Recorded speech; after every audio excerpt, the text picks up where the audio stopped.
Welcome back, everyone. It's lovely to see you. And if you're new here, welcome. We're Holmes and Watson, and just over 6 months ago we bought an 1894 country house here in the heart of Dartmoor, unloved, empty, and very much in need of rescuing. Since then, we've been rebuilding what needs rebuilding, restoring what can be saved, and tackling the house one room at a time, exactly as it deserves. If you enjoy thoughtful renovation, a little history, and life on the moor, we'd love you to come along for the journey. And if you like what we're creating, please do like, subscribe, and comment below. We genuinely love hearing from you. Now, this week, we've dug a rather heroic hole at the back of the house, managed to break not one, but 2 original ceramic underground drainage pipes, flooded the hole we were digging, and, for good measure, flooded the coach house floor as well. All of this coincided neatly with what we can now confirm is the worst weather of the year up on the moor, naturally. At precisely the same moment, a truck arrived carrying our underground gas tank, which we've fondly renamed the Yellow Submarine, naturally, and which we promptly buried in the flooded hole. We also escaped briefly to Ashburton Christmas Tree Farm to choose our very first Christmas tree for the house, and for once, I said it was too big. Watson, of course, disagreed, and insisted it was a perfect 10-foot tree. And just when we thought we were done, we had waterfalls, inside the house and out, as the weather decided to return with enthusiasm. I found myself calmly juggling bowls of rainwater indoors, while outside the rain persisted and thanks to some rather poor water management from neighbouring land, our copse flooded completely, leaving us with a fully formed stream running straight through it. Just another perfectly normal week on Dartmoor. The week began with those beautiful misty Dartmoor mornings, quiet, still, and almost convincing us that everything was under control. But by the time we reached our dig day, the weather had very different ideas. The temperature dropped, the wind began to howl, and it absolutely poured, cats and dogs, non-stop all day.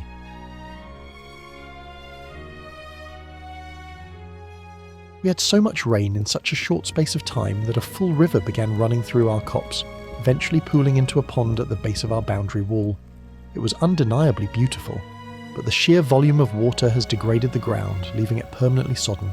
And with the recent winds, that softness took its toll. We lost 2 beech trees, which simply had no chance in such conditions.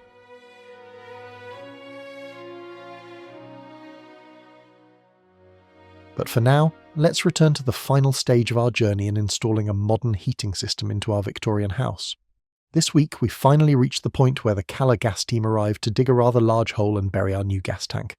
As many of you will know, it's taken months to get to this stage, so to have it all completed in the week before Christmas feels nothing short of miraculous. The original location planned for the tank had filled me with dread.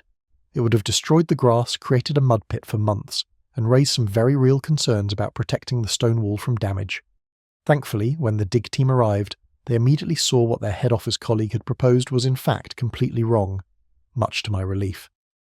After a quick walk around, a discussion about our future plans, and a rather efficient 15 minutes with a sketch and a signature, we agreed on a new location, and with that the team got stuck in, on what can only be described as the worst weather day of the year.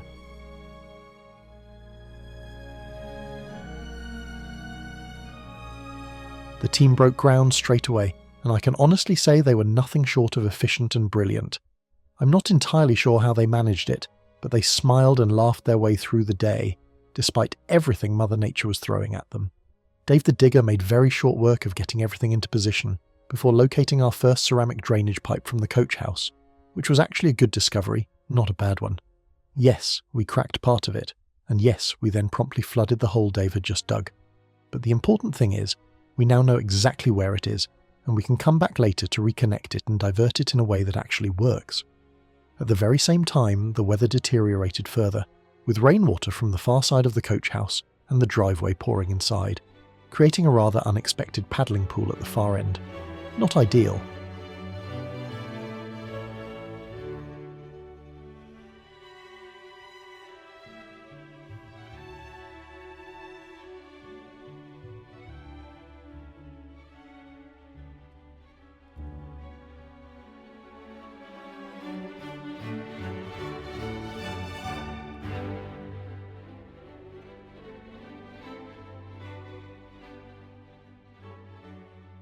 The team quickly fashioned a temporary plug for the drainage pipe, which at least stopped any further water flooding the hole, while one of the crew popped down the road to collect a proper official pipe plug so we could seal it fully. Not long after, a rather large Callow truck arrived, carrying what looked suspiciously like 3 submarines on the back. I had absolutely no idea which one was ours, but to my delight it turned out to be the large bright yellow tank, which was very quickly christened the Yellow Submarine. I did suggest we all sign it, and even briefly considered drawing portholes on the side, but with the weather being quite so foul and standing around becoming increasingly impossible, it simply wasn't to be. A shame, really. It would have been a wonderful surprise for whoever digs it up in a few decades' time.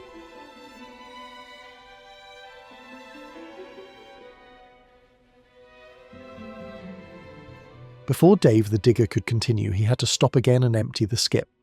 There had been so much rain since the morning that it was almost a third full of water.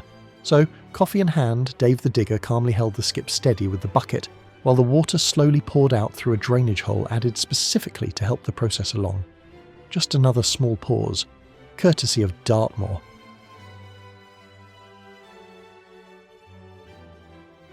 Next on the job list was lowering the 2 concrete slabs into the hole, now that everything was finally ready. These form a solid base for the tank to sit on, but they also allow the tank to be securely strapped down, preventing any movement once it's in the hole and fully buried.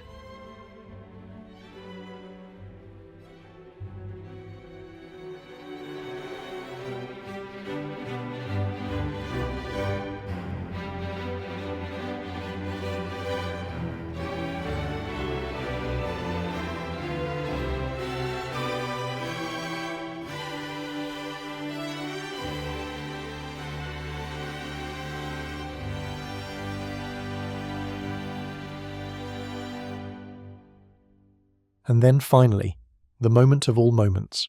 Dave the digger carefully lifted the Yellow Submarine, brought it over to our newly dug hole, and lowered it gently down into place.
We had touchdown.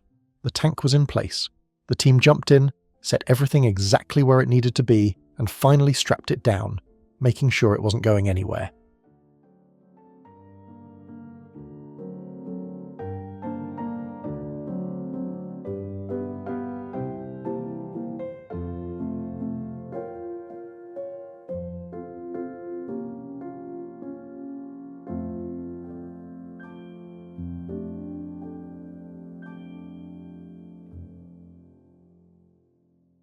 Dave the digger didn't waste a moment. He set about burying the tank as quickly and as carefully as possible, keen to stay ahead of the returning rain and the rolling fog. A few hours later, as darkness began to fall, he was still going, determined to make sure the tank was fully covered and properly secured. That way, when the team returned the following day, they could focus entirely on trenching from the tank back to the new boiler room. By the end of the day, the back of the coach house looked like a complete mud pit. Every step saw your boot disappear, and if you were lucky, it reappeared with you still attached.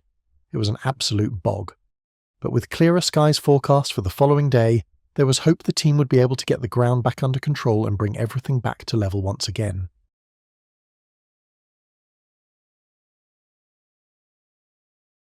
The following morning, the team got straight back into it, determined to make the most of the good weather and get all of the trenching done.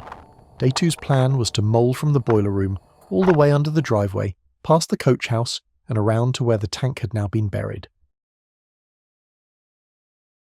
With another repositioning of the skip ready for the day's work, Dave the digger returned to finishing off the tank, carefully adding topsoil over the top.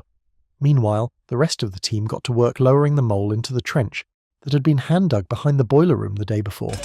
This was the moment we'd been waiting for, to discover just how much granite was hiding beneath the driveway, and whether we could achieve a clean, straight run all the way through to the tank. Of course, nothing is ever quite that simple, especially with a house of this age, and no real history of previous works passed on to us from the duchy. And sure enough, the mole began happily enough, boring its way beneath the granite wall and under the driveway, until it struck something solid, at which point it decided to change course and surfaced again about 2 meters from where it had started. Dave dug out the area where the mole had emerged, giving the team enough room to lower it back into the ground and realign it. The hope this time was that, with a slightly adjusted angle, they'd be able to make it all the way across the driveway without encountering any more granite along the way. Dave dug an opening on the far side of the driveway for the mole to pass through and almost immediately uncovered a concrete slab lid. Beneath it was a more recently constructed chamber where the ceramic drainage pipes from this side of the coach house transitioned through. It was actually a very good find for Watson and me. We now know exactly where it is, and if we decide to divert rainwater in a different direction in the future, we can do so far more easily. The pipes themselves, however, were completely blocked, so at some point we'll be returning with a pressure washer to give them a very thorough clean.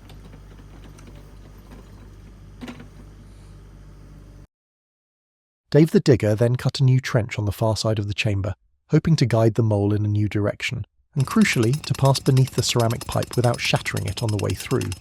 From there, Dave continued trenching all the way back to the tank as we now had far more depth to work with, and after the mole encountered what can only be described as the largest piece of granite we have ever seen buried in the ground, it became very clear that it simply wasn't going any further. While Dave was digging the trenches, we stood waiting for the mole to reappear in the section it was working through, and finally, it made its way through. It really is a brilliant bit of kit, especially when you're running multiple underground cables and pipes. We did briefly wonder whether we should invest in one ourselves, or perhaps just recruit the garden mole, point him in the right direction, and see what he might achieve naturally, although I strongly suspect he wouldn't go where we wanted, and would take considerably longer to get there. I did have to laugh. The plan to go as straight as possible went out the window almost immediately, thanks to some rather immovable pieces of granite blocking the way, so instead, we've somewhat snaked our way across the driveway. As soon as Dave the digger was finished, the team were able to pull the gas line through the mole holes and into the trenches, and along the way we discovered our first piece of buried treasure, a timeout wrapper, which told us, quite clearly, that the last people to dig up this part of the property were not from the 1890s, but more likely around 2010, when we know a significant amount of work was done here. Just beyond our chocolate-based discovery, Dave uncovered the next ceramic drainage pipe, running from the rear of the coach house down towards the copse. It was clearly semi-functional. We had some water flowing into the trench, though not quite as much as we were expecting.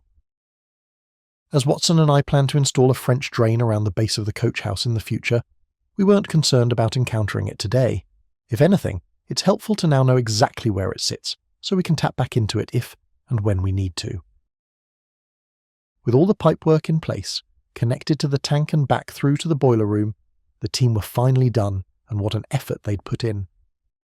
Dave the digger finished everything off with the last of the topsoil, which was carefully packed down and raked smooth. To complete it all, the team even sourced additional gravel for us, laying it back over the areas that had once been gravel and were now pure mud. That alone will make a huge difference, helping the ground dry out properly and allowing us to park there again without churning everything up. It was an epic 3 days of non-stop work, and we're incredibly relieved and grateful to have it all finished and in place. Most importantly, we now know the house can be properly heated without relying on endless smaller gas bottles. With heating in place, we can finally move forward with the renovation, knowing that any work we do can dry correctly and be properly protected as we go. Trying to restore a house without a functioning heating system can undo as much as it achieves, so now we can officially get started. Now that we're finally warm, we can turn our attention back to all things Christmas. Just before Calla arrived, we popped over to Ashburton Christmas Tree Farm to find our very first Christmas tree for Torgate House. I had hoped to go for a potted tree this year. I love the idea of planting them in the garden and watching them grow, but sadly it wasn't meant to be. We called around, but only very small potted trees were available, and the larger ones had sold out back in November. So, lesson learned for next year. Instead, we had the joy of wandering through the Christmas tree farm searching for the perfect tree. Watson disappeared happily among the rows while I followed behind. We went round in circles for a while, realising that every tree we loved had already been taken, until eventually we found the tree. I should say, I'm usually the one pushing for the biggest tree possible, with very little concern for whether it will actually fit. But this year, the tables turned. We'd agreed an 8 to 9 foot tree would be more than enough, and then Watson found the tree. It was well over 10 feet tall, and it took 2 people to carry it back and 3 people to net it. I stood there quietly giggling, wondering how much we'd need to cut off the bottom to make it fit.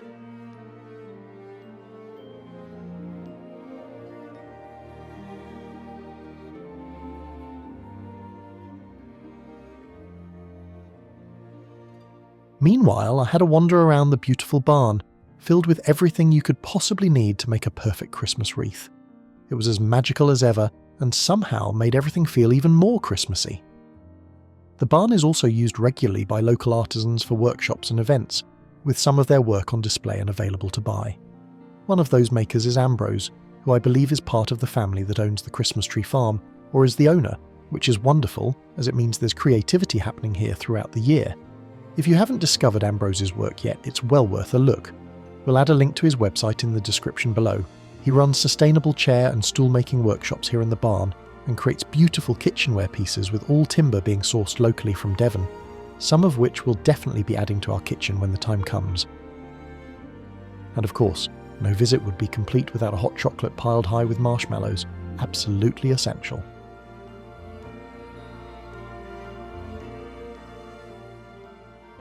Once the tree was home, we had to face a new reality, how to protect it, and its decorations, from not 1, not 2, but 3 curious, highly active, and very height-seeking Savannah cats.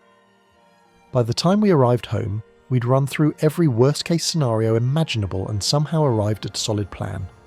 I had a black metal curtain pole we weren't really using, which turned out to be the perfect solution. The tree came in, was unnetted and positioned, while Watson got to work cutting it down to the perfect height. We'd already fixed a hook into the wall behind, allowing us to attach one end of the pole to the wall and secure the tree firmly at the other. The result was a tree that was tight, rigid, and reassuringly stable. So if any of the cats decided to climb it, launch themselves at it, or attempt some kind of Cirque du Soleil maneuver from elsewhere in the living room, the tree would stand firm and remain very much upright.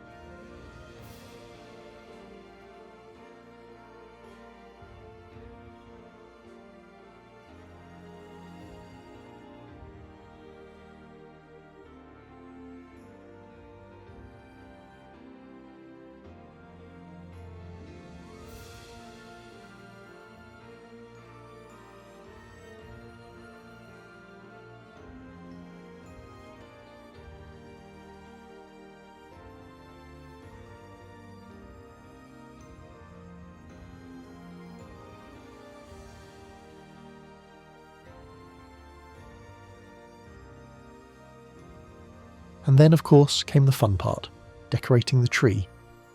Many of our decorations had been collected over years of travelling, along with beautiful pieces sent to us by family while we were living abroad.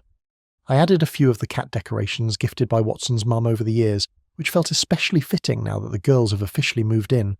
In fact, the entire colour palette of this year's tree was inspired by the cats themselves, their beautiful markings, and the rich burnt bracken tones that surround us here on the moor.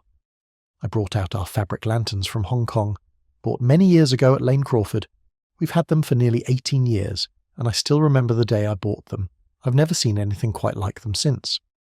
There are also the glittered fir cones I made while we were living in Australia, gathered locally at the time, little pieces of our story woven into the tree. Some of our oldest decorations made an appearance too. Hand-painted wooden stars and birds I bought in Delhi on my very first overseas sourcing trip, over 26 years ago now, and still in perfect condition. Last year I'd already decided I wanted to incorporate chandelier pieces. There's something rather magical about them catching the light on a tree. I found around 20 pieces, added rich chocolate velvet bows and gold loops, and they turned out exactly as I'd hoped.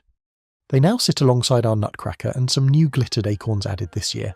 The cats, of course, supervised throughout, mostly stopping by for cuddles and head rubs rather than full-scale interference, for now.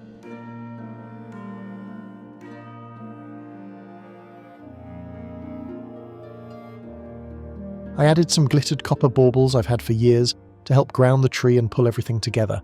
The final touch was a metallic-edged velvet ribbon I picked up from Fortnum & Mason last week, the closest match I could find to the beautiful colour of the cat's ears.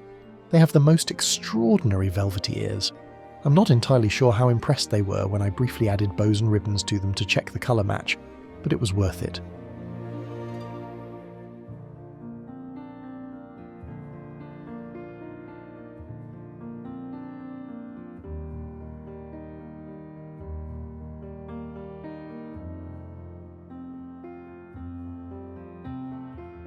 Tiger Lily was the first to wreak havoc on the tree. She took a very personal dislike to our felted snowman, poor thing, and he was instantly whipped from his branch and deposited on the floor. There he could be properly investigated and reviewed to see whether he might in fact be edible.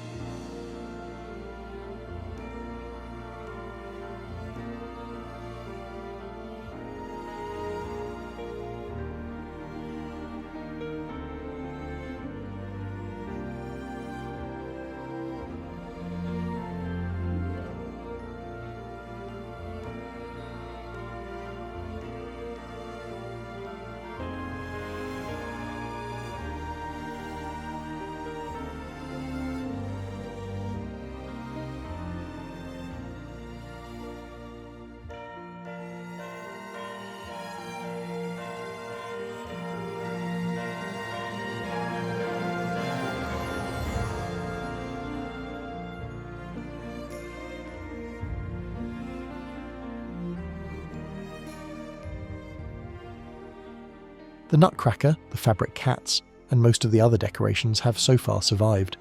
A few golden crackers and fir cones, however, have been removed and have quickly become this week's favourite toys. Tiger Lily then set her sights on another fir cone, but even at full stretch, and with an impressive meerkat impersonation, she didn't quite reach her goal. Instead, we've discovered she has excellent taste in wine. She managed to locate a cork from a rather good bottle of Bordeaux, which has amused her all week. She absolutely loves it, licking it, biting it, flicking it into the air and enthusiastically chasing it around the room. Which, all things considered, is a much better result, as it keeps her focus firmly elsewhere and safely away from the Christmas tree. And with that, we'll leave you with Tiger Lily happily chasing her cork around the room. We hope you're enjoying the run up to the holidays, feeling suitably festive, and that any Christmas decorations you've put up have survived encounters with your own furry helpers. Thank you so much for joining us again this week. It's always a pleasure to share these moments with you. If you enjoyed this episode, please do like, subscribe, and leave us a comment below. Every subscription genuinely helps the channel grow and allows us to keep creating weekly content. And if you'd like to support the project further and join us behind the scenes, you can also find us over on Patreon. We'd love to have you there. Until next time.